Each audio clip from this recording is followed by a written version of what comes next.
Hello, guys. Shireen here. Welcome back to my channel. If you don't know me, I am a second year student at NUHS Kolkata or NLU Kolkata, and today's video is going to be about life at NUHS. This is the second part of this video because the first part I have already uploaded and it's mostly about the mess, hostel, the overall basic infrastructure of NUHS and what the college constitutes. But this part is going to be the more fun part, which I think is more important for the people who are coming, because I'm going to be talking more about the social aspect of it. So, like events, competitions, parties, student life, like all of those things. So, if you're interested, continue watching. And after I will highly advise you to watch the first part if you haven't watched. Another video I will also recommend you to watch is the one that I made on law school extracurriculars, because I'm going to be touching upon a few of those in this video. So if you don't understand which activity I'm referring to, you can go watch that video to get a better insight into what these activities are and what their pros and cons are.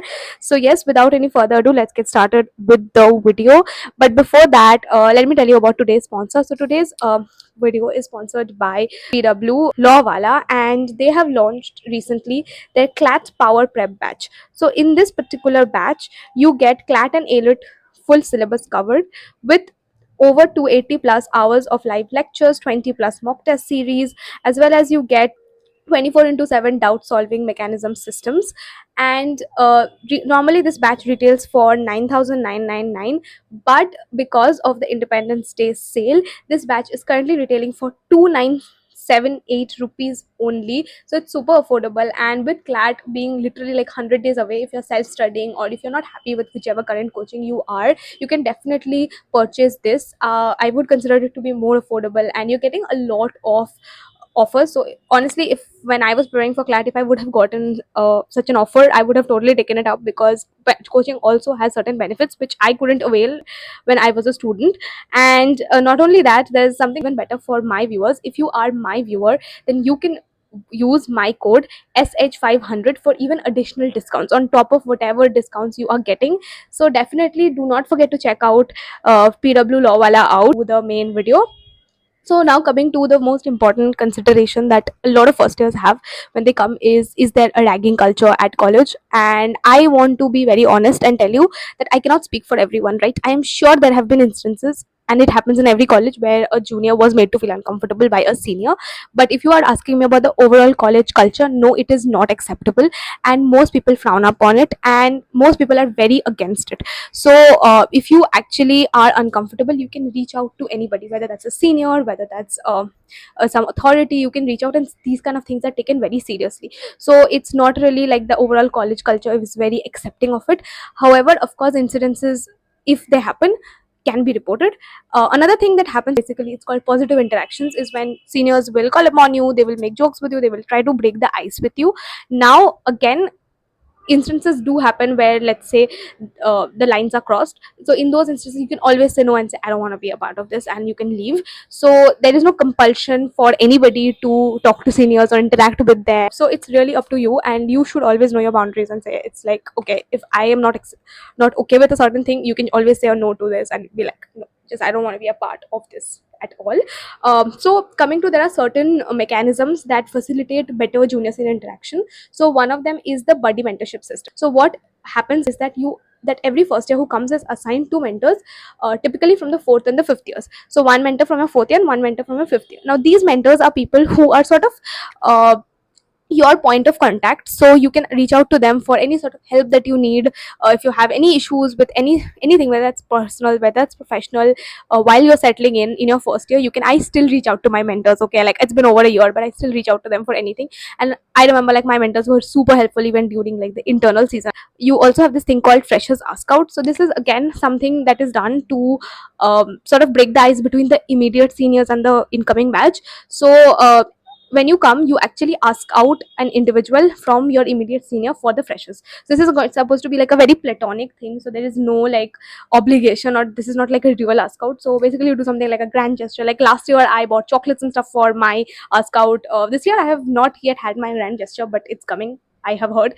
So yeah, these kind of freshers ask out is also a way to break your ice with your immediate senior batches. Again, you don't have to partake in ask out. all of this is voluntary. So if you don't want to be a part of this, a lot of people chose not to. A lot of people in my batch did not ask out, and it's completely fine. So it's nothing like it's compulsory or something. So if any of this sounds like, oh my god, this is a nightmare, you can totally choose to opt out of it. There is no compulsion at all. Now coming to the student bodies, right? So NUJS has one uniform student body, which is the Student Juridical Association, which is the main student body. So there's elections held where the president and the vice president is chosen, and then the president and the vice president choose other members to be a part of the SJA. And I am actually a member of the SJA. I'm the press secretary, one of the press secretaries. And the SJA is essentially a way of solving the college issues, and like any issue that happens, they sort of like the bridge between the administration and the students, and they help with essentially the regular functioning of the college, and if there's any issue, so basically they're the voice of the student representation. In this point, I do have to give a huge shout out to our vice president, Suraj, and he is literally one of the most consistent commenter on my videos. He literally will type big fan every time I post a video and then bully me about my videos. But yeah, this is a huge shout out. And apart from the SJ, there's also CRs for each class, so the class representatives for each batch, who are also elected. And you also have something called the RPC, which is the Recruitment and Placement Committee, which is essentially again elected from within the batch. It's like a group of 8 to 10 people who will help in internships in from your second to fourth year, and then of course your main placements as well. You can understand it's a very democratic process, so like everything is done through elections. Again, like even societies, convener, co-conveners, the treasurers, all of these people are also elected. I'm also the treasurer of so Man Society. So yes, essentially like it's a very democratic place. Everything is done through elections. You don't just get anything handed out to, so there's no such like things like, oh, this is nepotism, I'll just hand out something to someone. That's not how it happens. Everything has to be through popular vote. And yeah, so and there's also like this election commission to oversee all of these election process. So this is just the brief idea of the sort of ways in which the student body functions. Now coming to societies, so at every college including NUS, you have societies. Now these societies are for different sort of activities, and you can be a part of different societies. So when you come to your first year, the first thing that you will have is society orientations, where you will be told about different societies. And we also did it for SJ, we did it for Mansoc. So you will be told about the benefits of entering a society, and they sort of try to lure you in basically, and that's literally what they do. And yeah, then you apply for these societies when they call out their applications, and if you are selected, then you get to be a part of the societies. Now generally, being a part of the society does not mean that you cannot help out the society, or that you cannot be a part of any of the society activities. But like being a part of the society means mostly like doing the organizational back end work more than actually taking part. So some societies that NHS have would be like Mansoc, MCS, which is the Moot Court Society, ADR, which is the Alternate Dispute Resolution Society. Then we have the LDS, which is the Literary and Debating Society. Now, all four of these societies actually have internals. So, right after you come into college, you have something called the internal season. So, this 1 month of internals where you will be competing with your batchmates as well as the entire university essentially to get a particular rank. So you have different ranks. So you have like, let's say, a moot court rank, you have a ADR may, you have a negotiation rank, you have a mediation rank, you have a debating rank, you have a, we'll also have a MUN rank from this year. With these rankings, you can take part in different competitions. So for example, last year I had a very good research rank in my moot, so I ended up getting an international moot. Let's say I have rank 5 in the university and somebody has rank 6, and there's a competition that I want to do, I will get preference to get into this competition. So the internals is essentially a way to ensure that competitions are allocated in a fair and just manner. Apart from these societies, there's also some more fun societies like cultural committees, LCAS, which is like a law and contemporary affairs. Now, these societies are mostly there to organize different events in college. So you have, like, say, Lodi, you have Dandiya night, you have costume party are organized by Cultcom, LDS, and a couple of other societies as well. You have another kind of societies which is like IDG. IDG is informal discussion group. WLS is like weekend lecture series. So these societies are more for like basically inviting guests. So they call some very eminent personalities who come and they give talks. So last year I think Indu Malhotra came. I cannot recall who the other people were, but yeah. So Indu Malhotra session I did attend. So you have different sessions. These guests come, they speak, and you have just some really eminent personalities who come. So yes, those were all of the sort of societies that I can think of at the top of my head, you also have something called the centers. So these centers are generally run by the professors at NUJS, and you can be a part of these different centers. So you have the Center for Media Law, Center for Entertainment Law, Center for Consumer Law. So these centers specifically work with niche areas of law, and they also do a lot of collaborative research. So I would highly advise you to definitely apply for centers, because they give you good opportunities to interact with your seniors, interact with your professors, as well as do some really cool work. So I was affiliated with the Center for Media Law last year. I had a great time working. I was working on hate speech and hate crime, and I also did this panel discussion. I'll put a picture with some journalists around. It was a really one of the top best moments in my college life, and it was just really fun. And I also got a very good experience, and had found some great teachers who I can always go to if I need anything. So yes, definitely would recommend you to apply to centers. A lot of people don't tend to apply to centers thinking kya hi kar lenge, bahut काम हो जाएगा, but it's genuinely very fun, and you get to work on some very niche areas of law which you might not even know that you liked.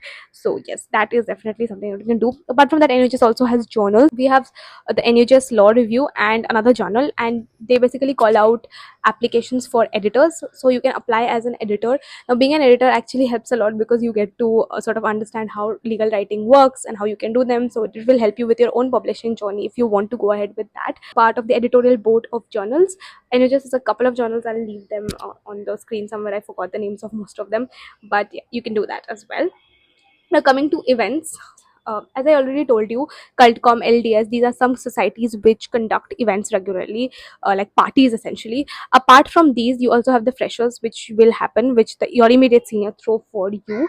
You also have the main fests of NUJS. So we have Outlawed, which is the cultural fest, and then we have Invicta, which is the sports fest.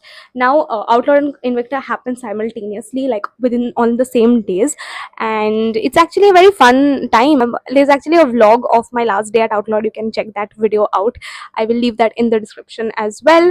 And yeah, the entire college is basically just working, and it's just really fun. You have people coming from different colleges, everything like that. Apart from that, you also have flagship competitions that happen within NHS. So you have, of course, the NHS HSF corporate law moot. There's also the SITC, I think, competition law moot. There's also the NHS mediation competition, which is organized by the ADA Society. This year we are also going to be having the MUN, international NHS international MUN. So you have these flagship competitions where the college organizes them, and ultimately, and also, like, most of them have after parties, which are often the incentive for most people to even be a part of the organization process. Apart from that, in terms of like the overall campus life, I think it's really fun. You will see people at all times of the day. Literally, like, I have seen more people at 2 o'clock at night in the campus roaming around than I have seen during the day.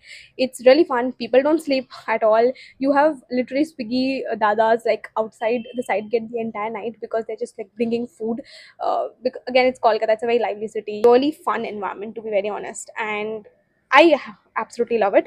Now, a lot of people would ask me about the sports facilities. So I actually don't have a lot of knowledge, because I have stayed away from sports a lot in college. I am a very non-athletic person. Another thing that I forgot to mention is that you also have something called the lateral, which is basically NUJ SAR and NLS playing sports, and it like rotates every year, which campus it happens, and it's basically like a sporting event between the three colleges. So yes, that is another event that does happen, which I forgot to mention when I was talking about the Outlawed and Invicta. In terms of sports, you of course have all that. You also have inter-college badminton, cricket, football, quad, all of these kind of competitions as well. So all sorts of sports do happen. You will see people playing in the quad, in the basket. There's a basketball court. So people are always playing sports in college. So yeah, if you are worried that you're not going to find sports enthusiasts, that's not true. You're going to find a lot of sports people. Apart from that, one last part that I forgot to mention that I think should be mentioned is that NHS is home to a lot of fur babies. So you have lots of cats, also have lots of dogs. It's actually a very fun environment. So guys, thank you so much for watching, and if you like this video, then like, subscribe, and if you have any more questions, let me know. Bye, have a good day.